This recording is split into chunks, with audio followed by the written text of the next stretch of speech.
Meaning of inland revenue. Inland revenue. Inland revenue.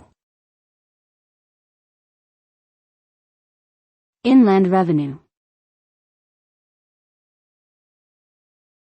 Inland revenue.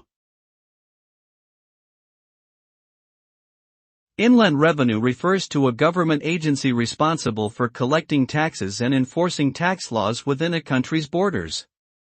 In most countries, including the UK, the inland revenue is responsible for collecting income tax, national insurance contributions, corporation tax, capital gains tax, and other taxes.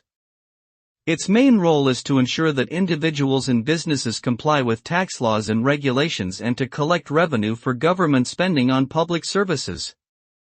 The inland revenue also provides guidance and support for taxpayers and employers on tax-related matters and administers tax credits and benefits.